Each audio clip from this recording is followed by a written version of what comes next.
The Innovators Network.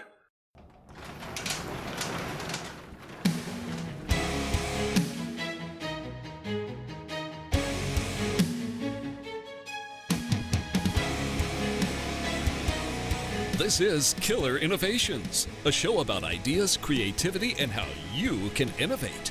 Welcome to the Innovators Garage, where you learn to create your next game-changing killer innovation. Well, welcome to Killer Innovations. I'm your host, Phil McKinney. We are back here in the studio. As you know, for the last few weeks, we've been doing a combination of solo shows where I've been talking about the elements of innovation programs, kind of also updating some of the content that, quite honestly, we shared on this show probably a decade ago, back in the early days. But we've also been bringing on guests and experts. And what's important for me is not just to bring in people who have the theory, but it's also about people who've actually done it, to give you good practical advice, but also to give you the unvarnished truth about what does it really take to take your ideas and turn them into reality. And today is no different for that. We're bringing on an expert who's been around for many, many years, seen it all, and it's quite funny. We were talking before the show about the fact that we haven't really met prior to this, but when we start talking about who you know and experiences, it tends to cross those paths. So let me bring on our guest today, Jeff DeGraff. Jeff, thanks for joining us here today at Killer Innovations. Phil, thanks for having me on. Now, Jeff, you are, how do you describe yourself? Now, you are a professor at University of Michigan. You're wearing your Michigan regalia there, right?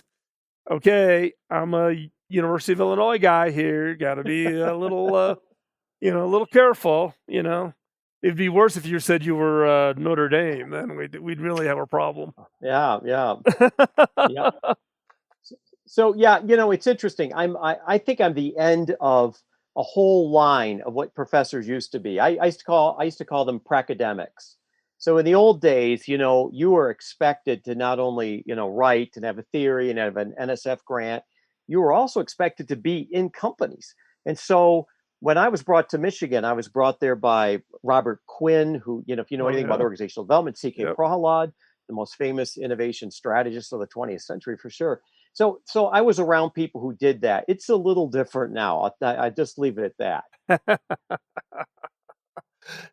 But what's your background? I mean, we talked before the start of the show about some overlap that we had at back in the early days of Silicon Valley. But yeah, how did you go straight through to get your PhD, or did you? Yeah, I'm the archetypal. I'm from the Midwest. I came to college as a teamster and a wrestler. That's how I got into college. I was a terrible student. And when I got to college, it just was like a fish in water because I don't do well with a lot of rules. I never did. I'm not a very structured person that way, but I'm really a motivated person. And I'm very unorthodox. So what happened was when I was at Michigan doing my master's degree, I came to study with a guy named Rudolf Arnheim. To your listeners, if you know anything about the history of creativity, it starts at the University of Berlin in 1900 with a man named Max Wertheimer. Yep. He has two prize students, Kurt Lewin, who creates organizational psychology, and Rudolf Arnheim. So if you're a design thinker, this is the guy. I'm his last graduate student. And while I'm trying to form my committee, he has a stroke and he can't be on my committee. So I transfer to the University of Wisconsin. And what happened there was amazing. I worked for a center there that had gotten one of the first 3 supercomputers in the country. So I got to work on what are called cognitive inquiry strategies, how to make this big pile of bolts think. So I'm 25 when I graduate. I'm a boy. I'm an advisor on what's called applied integrated systems to Apple and Steve Jobs as he's been pushed out. And I took a job that stunned everybody. I had a job offer at an Ivy League school. And I met a guy, you can't make this stuff up. I met a guy in a hippie bar who worked for a guy who had a $20 million pizza company. And he said, we're doing really cool stuff. And I must have had beers with him like 6 or 7 times. And I finally just said, you know what? This is what I want to do. So what I did was I signed up to this $20 million pizza company became that's where I got the title, the Dean of Innovation, built all kinds of stuff. We get into that if you want to. But 5 years later and $5 billion later, I sold the company to Mitt Romney. It was Domino's Pizza, right? So, it was one of those crazy things you do when you're young. And I learned about business by building one. And then after that, what was interesting is when they brought me to Michigan, I remember telling Bob Quinn, I don't want to teach MBAs. They're dull, drab, and awful. You can hear them think, right? And he laughed and said, that's why we want you here. Now, you got to remember, Phil, back in the day, there was only Mike Ray at Stanford. And I'm he's much older than I am. And I was a boy. And, everybody looked askance. And then what happened was interesting. Then the whole world turns in the 90s. You start getting kids, the Larry Pages and all those kids come out of your programs, right? And all of a sudden, you're not crazy. But I will say the first 5 or 6 years that I was there, people thought I had, 3 heads. And so I guess even a stop clock is right twice a day. I'm more of a Forrest Gump character than I am any sort of grand plan. Talk about the almost the version of the accidental professor. You stumble into wherever you end up. Yeah, that's absolutely true. And I've always had a portfolio life. Very early on, I built the Innovatrium labs. People forget this. Before we worked, in fact, some of those people came out and looked at our labs, how we did it. What was sometimes called creativity clusters, right? Where you're doing the work that the organization can't by cross boundary. And Michigan is people don't know this. It's the second largest research university in the planet behind Hopkins, right? It's a very large research place. So the notion is you've got to get those people together in places where somebody's not trying to pick your pocket or there's not some argument over tenure. And so with the Hayworth company, I threw in, X amount and they threw in X amount. We acquired the bank across the street, tore the front off of it, and gave keys to the 7 coolest professors we knew, said, we're not interested in you old guys. Bring your kids, bring your PhDs, bring your smart kids. And that's where, Eco-Imagination and Hulu and all Coke Zero, all that stuff that gets associated with these things. A lot of that came out of there. It's not, I didn't do it. I don't want your readers, your listeners to think I did it, but I just created the treehouse and knew a few people, made a few calls and said, do you want to play? Well, and it's interesting. And I don't know if you have the same experience, right? Because I was working with Phil Phillips at the University of Illinois on tech transfer. U of I ranks in the top 10 of federal research dollars, but it ranked 291st with commercialization of any IP that came out of the university. So we could generate we get a lot of funding. Don't do anything with it. Don't produce anything. That's the challenge. The challenge in tech transfer, they're always patting themselves on the back. Right. The challenge of tech transfer is innovation as a pyramid. At the bottom of the pyramid, you're unlocking the secrets of nature. There's a lot of grinding it out. A lot of people never get any glory. And and I know the biggest innovations are things like material science and, what can this, material do? And then at the very end of that, the top of the pyramid, you get the whole idea of what a startup does. You build an application. But tech transfer is the hardest part because innovation is highly situationally specific. How you make an F-35 is completely different than how you set up a fine dining restaurant. There's nothing in common. And the problem is most of these people are generalist. And innovation, you have to get very close to the domain experts to figure out what's really worthwhile, what's going on here, what's going to run and what's not going to run. That was one of the secrets when we started building these innovation indexes. One of the real keys is it's time-based. It's only an innovation for a minute, and it's very situational. Right. So it doesn't surprise me at all. But, I think you're being unfair to Illinois. A lot of that stuff doesn't get built, but a lot of the core science that goes into modern stuff and places like Iowa State, who knew, right? They have a huge impact, but they're not glorified places. Purdue is another one, very underrated. Right. Well, but that is interesting, right? Because people tend to only think about it from the tangible commercialization. Did you come up with a mouse type of a thing versus, what years ago I did research around what they used to refer to as the alpha index, right? How many of those how many patents refer to your patent as prior art, right? And so therefore, it measures the level of influence of your research, not just the commercialization of your research. Yeah, And that's how you get tenure. How many people cited your article in important AAA journals? And there's a number of ways to do it. There's a problem though, Phil. yep, The problem is innovation is what we call a convex form of value. It pays in the future, right? right. It And doesn't that pay today. it, There's no data on the future. So you have to do proxies and stress tests and a lot of weird stuff we don't want to get into on this broadcast. But almost all measures I've ever seen, and I started doing these measurements in 1990. How many times has an innovation index ever beaten the Russell 2500, which is the growth index? In that entire period of time, how many times has anyone ever beaten it? we're And the gonna answer is don't answer that.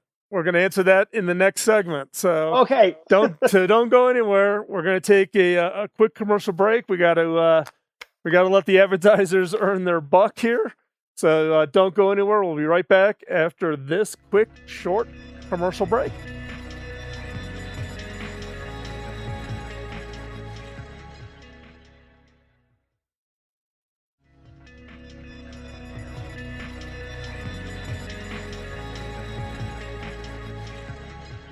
Welcome back to Killer Innovations as we continue our conversations with Jeff DeGraff.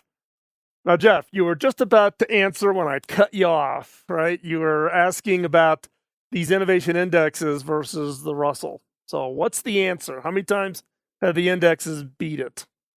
Out of all of them, 6 times in that entire decades, which is basically rounding error. Statistically, you're just as likely to hit it as not hit it with that, which tells you something important, which is there are the 2 types of value that innovation creates. Concave value, which means things that are presently manifesting, which are incremental by nature, Right. and convex value, which are longer term issues. And oh, by the way, in the index that we developed a whole bunch of proxies on this model that we developed called the innovation genome. I see it everywhere. It was originally called the competing values framework, right? So most people learn at business school. But the issue is you have to measure the 2 types of innovation completely different. And organizations get this wrong. And that's why their payout and how much capitalized value is left on the table is always a huge issue for investors. Well, and it's interesting because you look at, what I would refer to as the love affair with innovation, right? Even consumers, right? I remember, with consumers or businesses in that matter, you build an expectation that there's always something new, something better, some breakthrough, some magic solution to the problem. And you got to be, take Apple as an example, right? I remember, was it 3 or 4 years ago when Apple did not have the typical September release of their new iPhone? They delayed it. They didn't make any announcement. They didn't announce, they never announced the date they were going to release it. Consumers were expecting it. It didn't happen. And the share price takes a hit. So you almost build up, there's this expectation of this love affair with innovation without people really understanding what does that really mean. Well, I'll give you a great example today. Innovation is often event driven.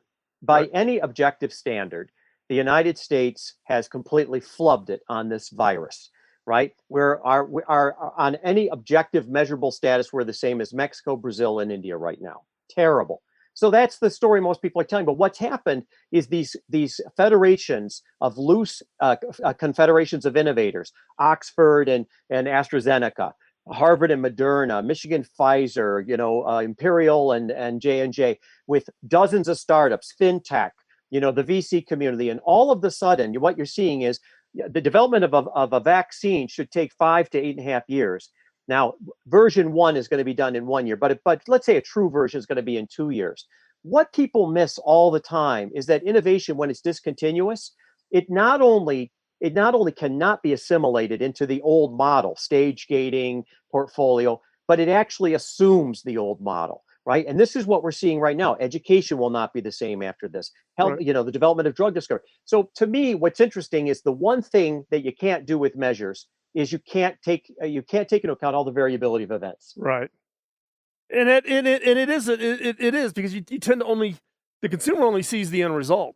They only That's see right. the thing, not all of the experimentations, all of the federation connections, or the influence that may have, because look, some of the vaccine work, for instance, in COVID, is built off of research. It's not research that's done in the last 30 days. It's based on the That's right. science that universities and companies have invested in for decades to lay the foundation.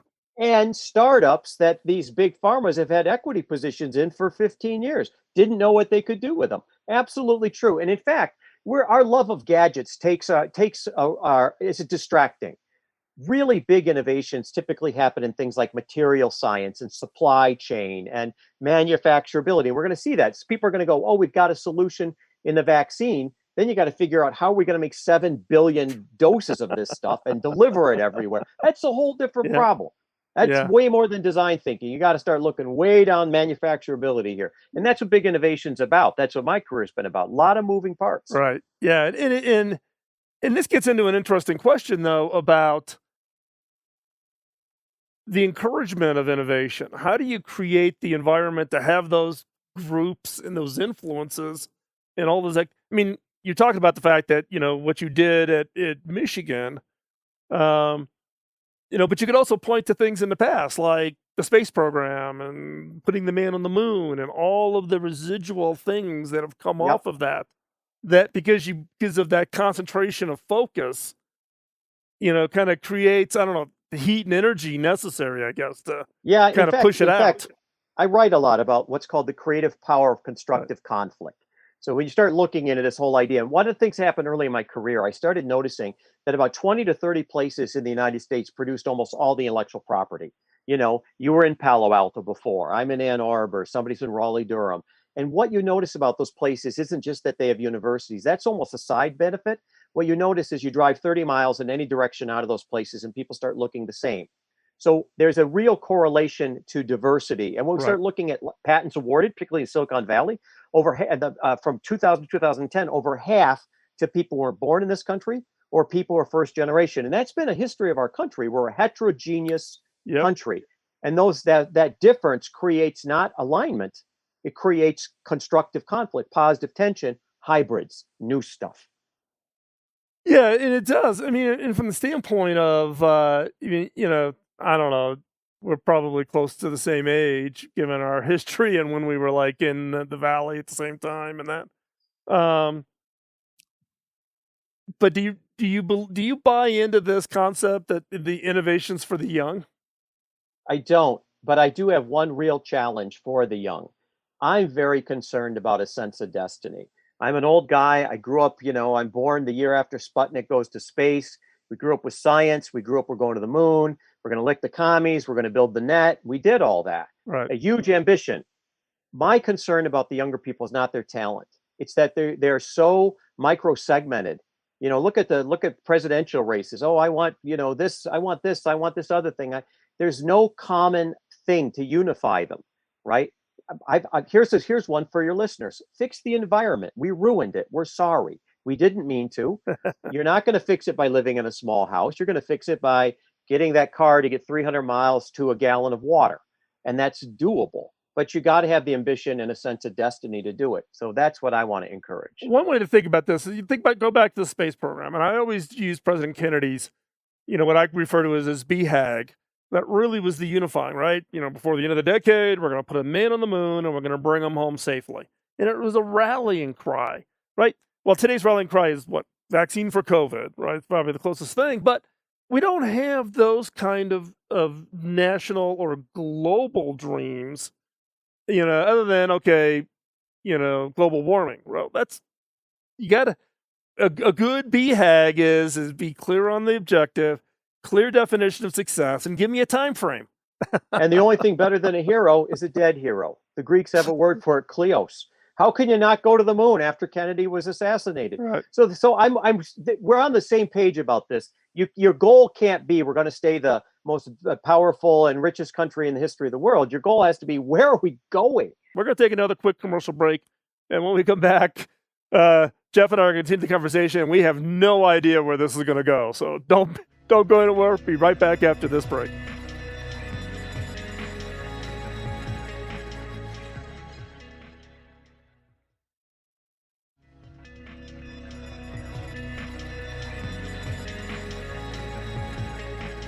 Welcome back to Killer Innovations as we continue the conversation. As I said at the break, Jeff and I have no idea where this conversation is going to go. We end up, given our backgrounds in history, have a lot in common. Now, Jeff, you've got a book coming out. It's going to get published here, or is it out yet, or is it coming soon? It's coming soon. The only people who've had it, I had some early copies sent to Pentagon for some people I'm working with. Okay, so the book is called The Creative Mindset, right? Okay, Creative Mindset. Yep. So the question I've got for you is look, I've written a book. You've got, I don't know how many books you've got, 8, 9, 10, right? Jeffrey Moore's out there that we both know. Jeffrey, everybody's writing these books. Why this book? Why would you do that? I'm from a blue collar neighborhood. I didn't come up the normal way. I got to college, by working, doing a lot of work. And one of the things that really struck me was I grew up in an age where innovation was considered sort of your cultural duty. And I'm going to call it the democratization of innovation. Everybody can do it. And one of the things I see out there is a lot of people who feel powerless. I see lots of books on creativity that are kind of new agey, if you will. I don't know how else to put them. And I see a lot of books out there that are kind of really technical, but they don't really show you, how to build the garage or how to cook the meal. So what I did, remember, I've been in over half the Fortune 500, right, over the years, 2 million miles on Delta alone. I'm an old guy. I've seen a lot of combat, but I'm also an academic. I'm a pracademic, right? The guys who try stuff. So what I did in this book was I took what I thought was the real research on creativity, right? Going back to Arnheim all the way to now. And I tried to make it palatable. I tried to make it kind of in layman's terms, like I would have wanted to hear about it when I was young. So I say weird things like, look for signs and incongruities, and rather than talking about cognitive mobility, which I think would people's eyes would glaze over. But the notion is, what I'm trying to tell people is the first thing that you have to do to be creative is pay attention to things that don't necessarily fit. You have to be incredibly mindful. I call this creativizing. Taking something ordinary and turning it into something extraordinary. And we all know people like that, don't we, Phil? Yep. Maybe your dad was like this, didn't have money, figured to work around. Your mom did, right? We all, we always have that uncle who's in the garage. The notion is I'm trying to reinstill that. I'm trying to say there's something very fundamentally, about democracy, about building. But the first thing is you got to think the right way about this, which I think people don't often. They think that it's going to flip a switch and it's going to work. Remember, all learning, Phil, is developmental. If you don't believe that, tell your listeners, take out a piece of paper and draw a picture of your dog. And everybody on this chat can tell you at what age you stopped learning to draw. Play an instrument, speak a foreign language. Doesn't matter whether you're 8 or 80. This is a skill. And you develop the skill. How many projects have you worked on in your career, Phil? Oh, thousands. Zillions. And how many screw-ups did you have in your career? Zillions minus 3 or 4. Yeah, me too. That's the same thing. If you hit 300 in this game, you're going to the hall. Yeah, you're golden. You're golden. But I want people to get that. I want people to get out and try stuff. So I give them, here's what your mindset should be. So it's sort of like, preparing yourself for a run, or preparing yourself for a good meal. And then I give them what I call the 6 skills. So what I did was, there are all these books on all these different methods. Well, these different methods happen in different parts of your brain. They're used for different reasons. You don't use a screwdriver for a hammer. They're all good methods, but they're not interchangeable. So what I did was I created this mnemonic device, CREATE, CREAT, and it represents these 6 skills. So clarify and replicate and elaborate and associate and translate and evaluate. And I also try and point out lots of examples. So in this book also, there's a video series and a whole bunch of stuff that's our goodies that come free. But what I'm trying to do is give the tools that you would use if you were back at HP, right, in a simplified form to somebody who's trying to build a business, do something with a church group. Is it a big organization and is trying to get 30,000 people to start doing something better and new? Well, it's interesting because, as you were describing that, I mean, I don't know, but if you've run into this, right? I'll go out, I'll get invited out to do a keynote. You're standing on stage, right? And I did this for Vail Resorts a number of years ago. 500 top executives at Vail, right? So this is people running all the Vail resorts. Vail is an army culture. The original 5 guys that started Vail all were part of the army together. So they're very standard operating procedure oriented, right? So you stand in front of 500 executives and you kind of just do a raise of hands of how many people in the audience think of themselves as creative. And I am shocked by how few people think of themselves as creative. It's somebody else's job, no, it requires a special gift or bounty of DNA to do. And I'm like, no, everybody's You're exactly creative. right. No, it doesn't. And in fact, your brain has 2 primary functions. It assimilates information and accommodates information, right? We can make it more complicated than that, but that's basically what it does. So the very aspect of thinking has this creative element to it. And what you're trying to do is you're trying to become aware of it, and in some cases disrupt it slightly, right? There's a term for this called defamiliarization, and it's a big term. I don't want that to be the thing that we remember. What I want people to remember is that we have a natural strength like a superhero. Every one of you do, but it's not the same strength. So your strength might be elaborating, and my strength might be associating. The object is to build the strength you've got, first to recognize it. That's what the assessment does. It recognize it, build on it, and then find other people who have other superhero strengths. Right. Because you're not going to be good at all of it. Your brain doesn't work that way. Well, this gets back to my, the point, about team building, and how do you put the right people on the team? It isn't always make sure they're not all like you, right? Which means you got to tolerate people that you might find annoying as part of that effort. But as broad of diversity, and I'm not talking about the HR definition of diversity. I'm also thinking about diversity of thinking styles. Yep. There's been a bunch of articles and that written about, who are the 10 types of people that you should have. Kelly did one from IDEO where he listed the 10 people that you should, have on a team, and everybody's kind of trying to look at it. So are you saying then that the assessment and the skills can help you then identify those holes so that you can... Yeah, in fact, the last book goes right into this, and it's widely used. So if you're familiar with competing values or the innovation code, that's what it does. That's what a lot of the military uses, right? So we developed that a long time ago with Bob Quinn and Kim Cameron. What I'm saying in this one is the assessment here is more like, when are you creative? Oh, okay. How are you creative? Are you creative in the morning? Are you creative when music's on? Are you creative when you call your best friend who's in Delhi and 2 a.m. and all of a sudden you're doing stuff? I'm saying it's not creativity on demand. And in fact, there's a lot written about this. I'm sorry to put it this way. Most of that is pablum. Most of the research says we have flow states when we're really creative. Yep. So I'll give you an example what a hypocrite I am. I write all the time. I've written over 500 articles. I'm always on the plane. I'm always saying I'm going to write on the plane. I can never write on the plane, right? So even though I want to, I can't. So then I have to pay attention to when do I really write. So I get up early the next morning, just like when I'm at home in the hotel room, and then I can write. And your listeners have the same experience. But do you organize your day around that? Do you organize your team around when people are creative? Right.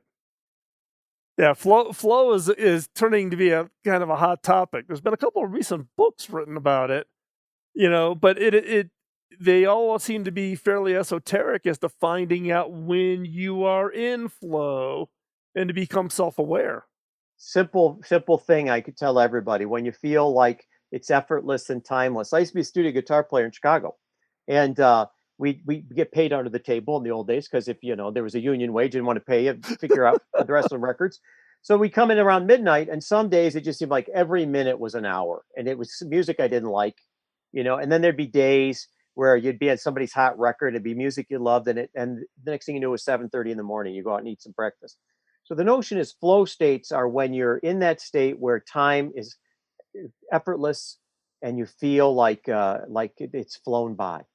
Yeah, it's I think we can all point back to when we were in flow state, right? And it is interesting about being self-aware and knowing what you can do to actually help yourself and optimizing your day and organizing yourself around those optimal times to get into flow state. We're going to take another quick commercial break. When we come back, I'm going to put Jeff on the hot seat and ask him for that advice. What advice could the listeners walk away with that they should think about doing that would have the biggest impact on them? So when we come back from this commercial break, Jeff will be in the hot seat to answer that question.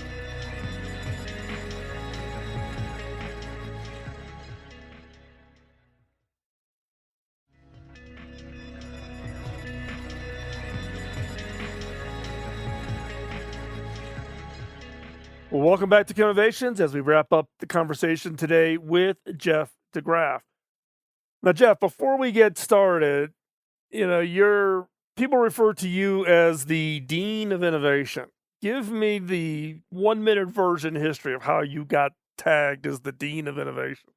Well, when I went to work for Tom Monahan at Domino's, every time they had a hard problem, it sort of got thrown over to me. And people forget, like, AppleNet becomes iTunes, and we built the first 007 system there. And the mobile satellite system we built to cover the Detroit Tigers, which we owned, became part of ESPN. And so there was a lot of stuff that happened in this little pizza company that was solving a problem for a guy who owned it, a former Marine, I might say. And when I got to the University of Michigan, I got very lucky. I had a number of students who went on to be some pretty famous innovators, and it kind of just stuck.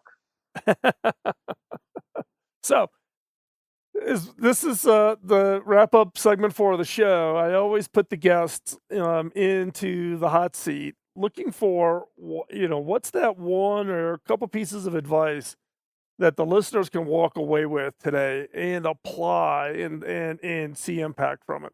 Yeah, I'd say a few things. One, innovation doesn't happen from the inside out, it happens from the outside in. Think of a bell curve.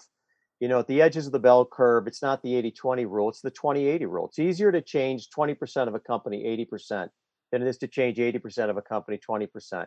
Start with the problem, Yeah. right? I've made a career out of it. Nobody calls when things are good. They call when things are not good, right? So either Right. side, but you want to have a low hurdle rate. Two, acknowledge your blind spots and diversify your gene pool. All the people in my labs are different than I am. I don't need another me. It's like basketball. There's Michael Jordan. You need Scottie Pippen and Stockton and the rest of the clowns, right? Grant, everybody else. So be honest with yourself. Resign as master of the universe, right? You're sorry, you're not that good. Nobody is. You got one super skill. Get some other people. And one of the things I also believe in very strongly is give as much away as you can, right? If you can give it away, give it away. Because what you're really trying to do is build your network. You're trying to create a line of sight to people who need your help, not necessarily, there's people who are going to buy, don't get me wrong, but then there's a lot of other people who need your help who can't buy, right? There's no reason you shouldn't be reaching out and helping these folks. I do a lot of those days. And it's not to get a return, but you'd be stunned when you've got a very big innovation ecosystem, how many people call you up and say, hey, I got a problem. I know you helped me with this. I've seen your quality. Let's try something together. So I think it's really more about how do you build a diverse group around you? How do you find a problem that needs to be solved? And how do you just become a better human being? Well, that last point is an interesting one, right? Because I can't tell you how many times I get called, by someone that's got an idea and they just want to run it past me. But then the first thing out of their mouth is here, let me send you an NDA, and now I got to get lawyer. I'm like, I don't think so. I'm not going to rip you off, right? I don't need one more thing on my offer to try to deliver. I've gone through that in my career. I'm more than willing to help you out, but as soon as you throw the roadblock in, because you think it's so unique and so different that nobody else has ever thought of it. And the odds of that happening in today's world is like near zero, right? Somebody else is Yeah, working on something very similar. I agree with that. I want to have a caveat, though. I'm a big believer in saying yes as often as I can. I'm with you. When somebody tries to turn it into a commercial thing or tries to get me into endorse something, that's different. Then I'm Right. then I'm not in. But the notion is, if somebody calls me and says, "Hey, I'm trying to do something for water scarcity in sub-Saharan Africa," I'm not, Yeah. I'm not going to go all in. I'm very busy. but I'm going to say, I got a half hour. Let's think this through together. Right. And that way I can be more like a golf caddy. I'm not swinging the club, but that's an important piece you're getting at. One of the things I look for is who exhibits self-authorizing behavior. Who's motivated and owns this project? And when people bring stuff by me and they all want to talk about VC money and all this, I'm like, no, you're not owning this. Right. I'm interested if you're going to own it and helping you, but if you're not, I'm not interested at all. Right. Right. And the people I'm going to help are like you, people I know who I've worked with before. So somebody calls me up on the phone out of nowhere and says, hey, here I am, help me. It's like, well, you need to do some helping of yourself first. Right.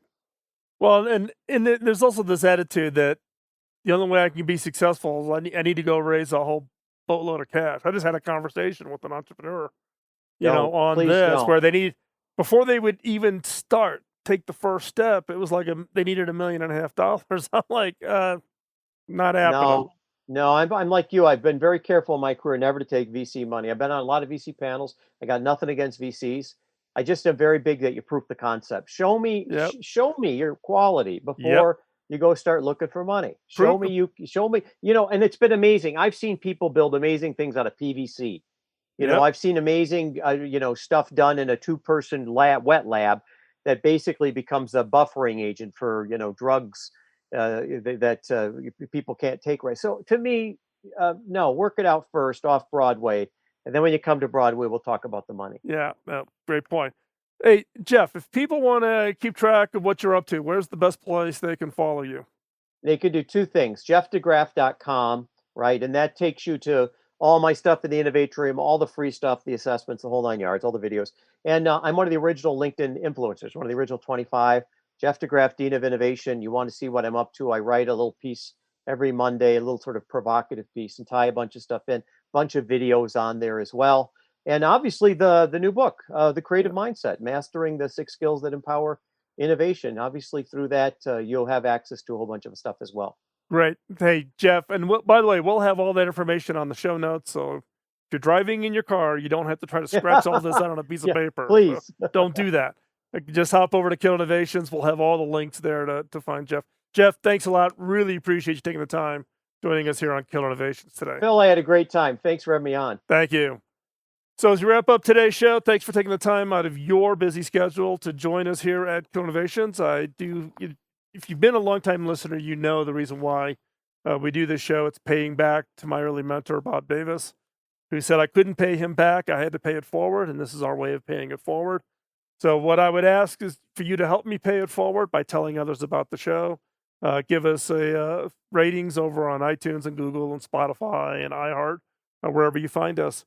And with that, we'll talk to you next week here at Innovations. Bye-bye.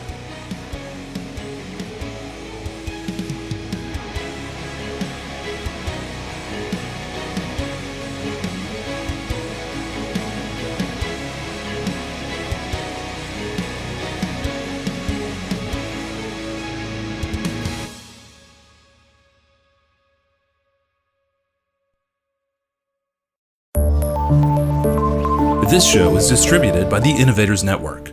For more information and other great shows and content, visit theinnovators.network.